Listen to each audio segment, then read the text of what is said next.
ఇదేంటంటే రోజు అలవాటు ఉన్న పనిలాగా వచ్చి నించున్నారు మీరు నేను పిలవగానే. అంటే రోజు అంటే షూటింగ్ చేసి చేసి అలవాటు అయిపోయినట్టుంది కదా. ఓకే, మీ పేరు మంగపతి. నిన్న రాత్రి మీరు పెరుగన్నం తిన్నారు, అవునా కదా? చెప్పండి. అన్నీ మీరే చెబుతున్నారు, చెప్పండి. అడుగుతున్నాను నేను, మీరు అడిగితే నా ఆన్సర్ కూడా మీరే చెప్తున్నారు. ఓకే, ఈరోజు మీరు 9:30కి ఫ్లైట్ ఎక్కడానికి వెళ్ళిపోతున్నారు, కరెక్టా? రాంగ్. 9 గంటలకే. అరగంట ముందు వెళ్తున్నారు, అంతే కదా? అరగంట టైంకి వెళ్తున్నా. మంగపతి గారు, నేను అడిగినటువంటి ప్రశ్నకి సూటిగా సమాధానం చెప్పండి. మీ మీద ఒక కేసు నమోదైంది. ప్రియదర్శి మీ మీద ఒక కేసు వేద్దాం అనుకుంటున్నాడు. దర్శి కూడా ఈ సంగతి తెలుసో లేదో తెలియదు, కానీ ఈ సినిమాలో హీరో ప్రియదర్శినో హర్ష్ రోషనో కాదు, మంగపతి అనేటువంటి నేను అని మీరు అంటున్నారు అని ఒక అపవాదు. ఇది ఎంతవరకు నిజం? 14th మీకే తెలుస్తుంది. అంటే మీరు చెప్పకనే చెప్తున్నారా మీరే ఇందులో హీరో అని? ఈ సినిమాకి హీరో నాని గారండి, గుర్తుపెట్టుకోండి. ఈ సినిమాకి ప్రొడ్యూసర్ కదా నాని గారు, హీరో ఎలా అయ్యారు? ఆల్రెడీ ఆయన హిట్ పారడైజ్ చేస్తున్నారు. మీరు మేము అడిగినటువంటి ప్రశ్నలకు సూటిగా సమాధానం చెప్పడం లేదు. మంగపతి గారు, నాకు ఎప్పుడు అడ్డదిడ్డంగా మాట్లాడటం రాదు, స్ట్రైట్ గా మాట్లాడితే నాకు వచ్చు. అర్థమైంది. మీరు కొంచెం గ్యాప్ ఇస్తే నేను ఏదో మాట్లాడి వెళ్ళిపోతా. లేదు, మీరు మాట్లాడాలంటే సెంటర్ స్టేజ్కి వెళ్ళాలి. ఇక్కడ మాత్రం మేము అడిగిన ప్రశ్నలకి మాత్రమే సమాధానం చెప్పాలి. థ్యాంక్ యూ నా మంగపతి గారు. ఓకే, రండి రండి. శివాజీ గారు, ఎస్ చెప్పండి. సో కంగ్రాచులేషన్స్ అండి, సూపర్ క్యారెక్టర్ పోర్ట్రే చేశారు. మీ వల్లే కొన్ని సెక్షన్స్ జనాలకి తెలియబోతున్నాయి అని అర్థమవుతుంది మాకు. మీరేం చెప్పాలనుకుంటున్నారు? అందరికీ నమస్కారం అండి. ఈ సందర్భంగా నేను మీకు ఒక ముఖ్యమైన విషయం చెప్పాలి. నా లైఫ్లో బూచమ్మ బూచోడు అనేది ఒక 13 years బ్యాక్ నేను చేసిన సినిమా. అదే ఆ సినిమా తర్వాత అది డీసెంట్గా నడిచిన సినిమా. ఆ సినిమా తర్వాత గ్యాప్ తీసుకున్న లేదు, తీసుకోవాలని లేదు, తీసుకొని వెళ్ళింది లేదు. ఎందుకో అలా బయటకు వెళ్ళిపోయాను. ఆంధ్రప్రదేశ్ సమాజం ఏదో తెలియని ఒక అంటే నా మనసుకు దగ్గరగా ఉండే కొన్ని విషయాల మీద నాకు అమితమైన ప్రేమ ఉండి నేను పక్కకి వెళ్ళిపోయాను. 13 సంవత్సరాల తర్వాత నేను మళ్ళీ వెండితెర మీద ఫస్ట్ సినిమా నాకు అవకాశం ఇచ్చింది నాని గారు. ఇది ఆయనకి తెలియదు, కానీ నాకు మాత్రమే తెలుసు. అంటే డబ్బుల కోసం అయితే నేను ఎప్పుడూ చేసేవాడిని అండి, చాలా సినిమాలు చేసేవాడిని, చాలామంది దగ్గరికి వెళ్ళేవాడిని. నేను వెళ్ళి అడిగితే నాకు అవకాశాలు ఇచ్చేవాళ్ళు కూడా ఉన్నారు. కానీ నేను ఈ పరిశ్రమకు వచ్చిన తర్వాత ప్రతి అవకాశం నా దగ్గరకు వచ్చింది. అది నా అదృష్టం. సో అలాగే ప్రయత్నం చేద్దాం అనుకుని సొంతగా ఒక సినిమా స్టార్ట్ చేద్దాం అనుకున్నా కూడా ప్రకృతి నాకు సహకరించలా. కానీ మళ్ళీ సినిమానే పిలిచి ఇదిగోరా ఇది నువ్వు చెయ్యాలి అని చెప్పి ఒక 40-50 స్క్రిప్ట్లు, మోర్ దాన్ 40-50 అండి, ఒక 60 స్క్రిప్ట్లు ఆఫ్టర్ ఈ వెబ్ సిరీస్ ఈ బిగ్ బాస్ నుంచి వచ్చిన తర్వాత నేను విన్నాను. అందులో నాకు మొట్టమొదటిగా బాగా నచ్చింది మంగపతి క్యారెక్టర్. అట్టు ఏ ఆర్టిస్ట్ అయినా కూడా ఒక గ్యాప్ వచ్చిన తర్వాత ఒక మంచి బ్యానర్లో ఒక మంచి సినిమాలో రావాలని కోరుకుంటాడు. భగవంతుడు నాకు ఆ విధంగా నానిగారి బ్యానర్లో నాకు ఈ అవకాశం ఇచ్చినందుకు నానిగారికి ఆ భగవంతుడికి ఇద్దరికీ కృతజ్ఞతలు తెలియజేసుకుంటున్నాను. ఇంకా ఈ సినిమా విషయానికి వస్తే, ప్రపంచంలో ఏ సినిమా ఆడినా, అందులో తెలుగు సినిమా ఏది ఆడినా కూడా మీరు పాన్ ఇండియా లేదంటే బాహుబలి 1, 2, పుష్ప, ఎదర్ దసరా ఆర్ నాని గారి ఎనీ ఫిలిం, బ్లాక్ బస్టర్ అయిన ఏ సినిమాలో అయినా కామన్గా ఉండే ఒకే పాయింట్ ఎమోషన్, ఫ్యామిలీ లేకుండా ఏ సినిమా బ్లాక్ బస్టర్ అవ్వలేదు ఇంతవరకు కూడా. ఎక్కడా కూడా ఫ్యామిలీ ఎమోషన్ లేకుండా ఏ సినిమా కూడా, రేర్గా అప్పుడప్పుడు జరుగుతూ ఉంటాయి.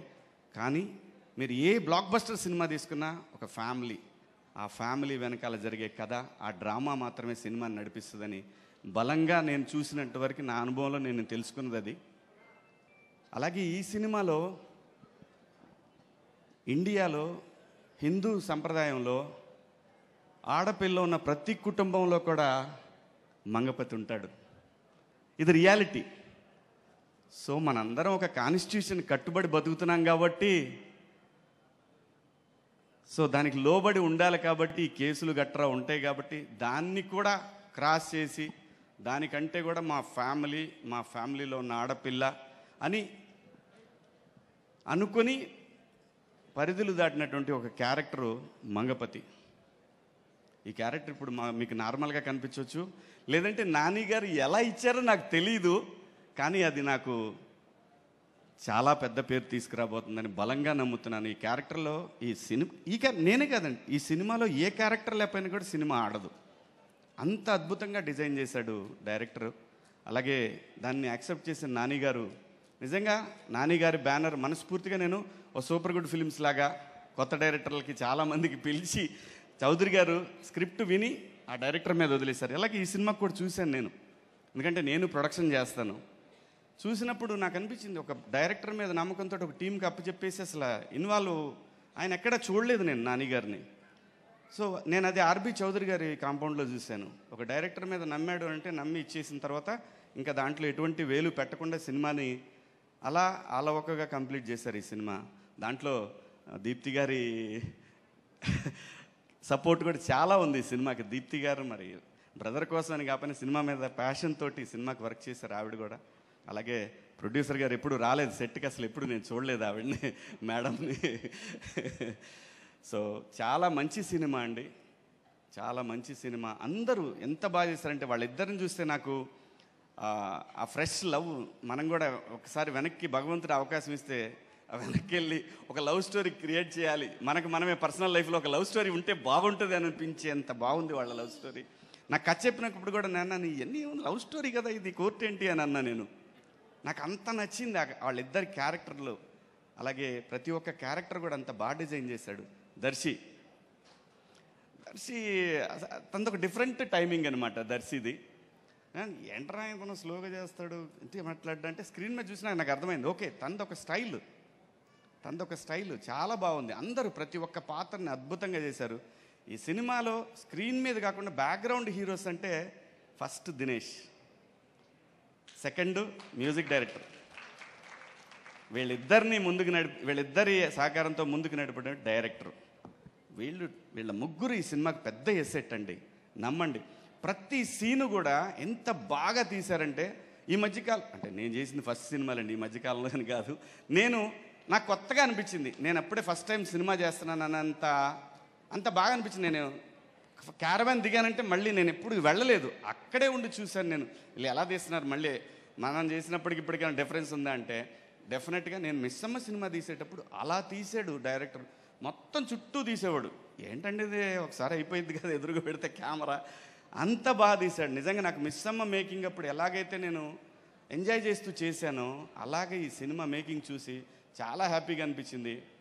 దినేష్ గారు ప్రతి ఒక్కళ్ళని కూడా, కెమెరామెన్ దినేష్ గారు ప్రతి ఒక్కళ్ళని కూడా చాలా చాలా అందంగా చూపించారు. అది విలన్ను కూడా అందంగానే చూపించాడు అనిపించింది నాకు. నేను అందంగానే ఉంటాను అనిపిస్తలేండి, అంత బాగా తీశారు. అందరూ కూడా చాలా బాగా చేశారు.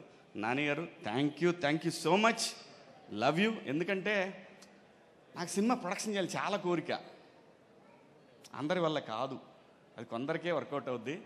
అది మీకు వర్కౌట్ అయింది. ఎంతోమంది డైరెక్టర్లు తెలుగు సినిమా ఇండస్ట్రీలో ఇంకా మీ ద్వారా రావాలని, మంచి మంచి సినిమాలు రావాలని వాల్పోస్ట్ నుంచి మనస్ఫూర్తిగా కోరుకుంటూ ఈ అవకాశం నాకు ఇచ్చినందుకు మీ అందరికి కూడా పేరు పేరున ధన్యవాదాలు. థ్యాంక్ యూ సో మచ్ అండి. Thank you.